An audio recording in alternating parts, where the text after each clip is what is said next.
Welcome to another episode of A Day in the Life of Rint. I'm here today with Mark from MA Developments, who's our ECU partner. Hello.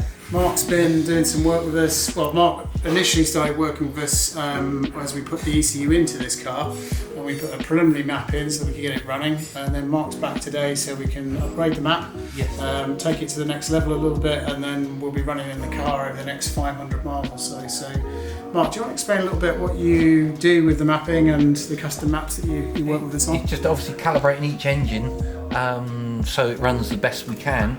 Obviously they're all different, so everything needs to be, each individual point needs to be adjusted and checked to make sure it's correct. I mean, a lot of it is just, you can scale to it, but it's just creating something that does what it's meant to do.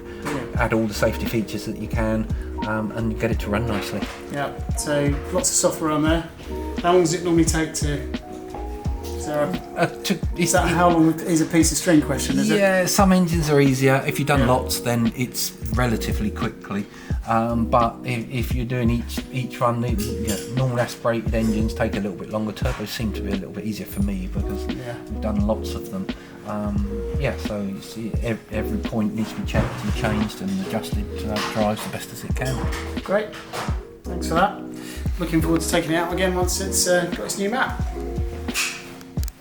Okay, so back in the engine room with Steve. We've got the 964 engine for the black restomod. So next stage is on this injection system back on. Yeah, we've got the we've got injectors there to put back in the units there. And clean that up as well. Yeah. Spark plugs in and induction system to go on it. So it's all timed up now. So that's all been done, buttoned up. Power steering is on. And then what? Ancillaries and then exhaust. Fan, car. Yeah. So not far away now. We've got the new flywheel clutch to go on. And then we've got to make the gearbox up to it as well. Fantastic. It's in the car. Brilliant. Thanks a lot, Steve. That's right. So here we are back at the fabrication shop, paint shop, and last week you saw Gavin and I peering through the glass at this rather lovely 73 Targa, which was all wet. Now we're back in and it's all dry, and it's actually been flat and polished on the outside, and got James in the car at the moment doing some work around the interior. I think he's masking off the dashboard. I guess that's going to go satin black. So James, this is your job, your paint job, and how beautiful it is. Done an amazing job on it. Tell us a little bit about the process when it comes down from the guy from Lugo and Cornel to you. How does it all kind of start off to get to this level of quality, basically? Okay, so at the start we get the cars from Ludo and Cornel fully stripped. Yeah. All the metal work is prepared. We inspect over the car, we clean off any of the panels that we can, and then we seal the body and all the panels in an epoxy that helps prevent rust. Yeah.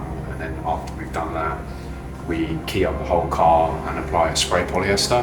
Mm-hmm. We then block down the spray polyester, which hopefully then gives us straight lines. Yeah. We check all the gaps, make sure everything fits correctly, and then we spray a high level primer.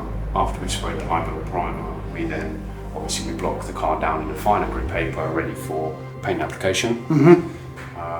And from there, obviously, I paint the inside of the car first, I paint the underneath of the car, and then once that's done, on the rotisserie we flip it over and we spray the outside of the car.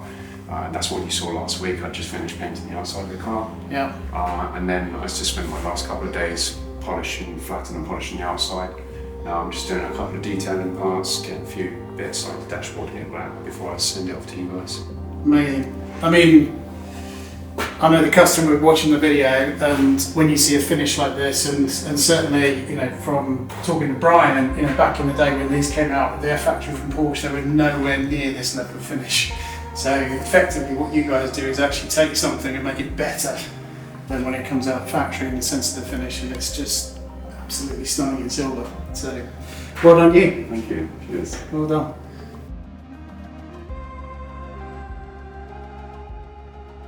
Alright, thanks James. What an amazing job he's just done on that car. Race came, went off 2 or 3 weeks ago for a cage. That's back now, so you can see cage has been put in right down to the struts front and back. So the guys are now working on this to put it into the print livery, ready for the start of the season.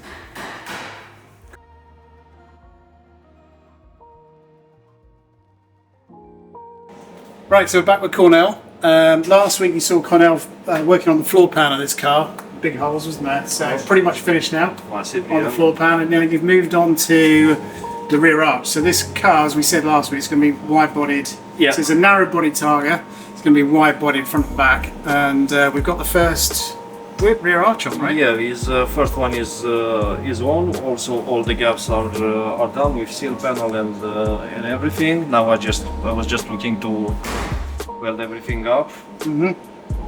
Yeah, it's quite a long process to change the wheel arches and just to achieve a good quality. But yeah, we managed it. Great. So talk us through this process then, Cornel. So obviously you literally mark up where the wide arch is going to start, right? Yeah. Cut the existing arch away. Cut the old quarters after it would match the new one, and it's quite a long process of welding, because it takes time just to be welded slowly and get something like this nice and smooth. Yeah, but in this way, at least we are for sure that is not going to be rust, nothing underneath, so everything is clear, bare metal, and looks like a brand new quarter panel. Brilliant. Excellent. Thanks very much, Cornel. Welcome. Thank you. Okay, so green car hasn't progressed a lot since last week when we were talking to Gav, because Gav was off last week, but he's hammering on it now. I'm powering through. So we're basically been working on the bonnet and the wings this week, right? Getting that fixed. Yeah, we've got the rest of the panels. We've got the doors, bonnet, boot lid, front bumper, and then all the small bits to get into paint. So I'll probably make a start painting them tomorrow. Yeah. 2 booth loads. But yeah, by the end of the week it'll be a fully painted car. So we'll be able to see that in next week's Down the Life, basically. So all the wings on the bonnet, right? Yeah, it'll be all It's glory. built back up. Again, I know you always have a message for the Rint YouTube viewers. What's the message you got from this week? It's my favourite thing. It's if you've enjoyed watching us, we have a lot more episodes out there which you can watch if you hit the like and subscribe button. Excellent.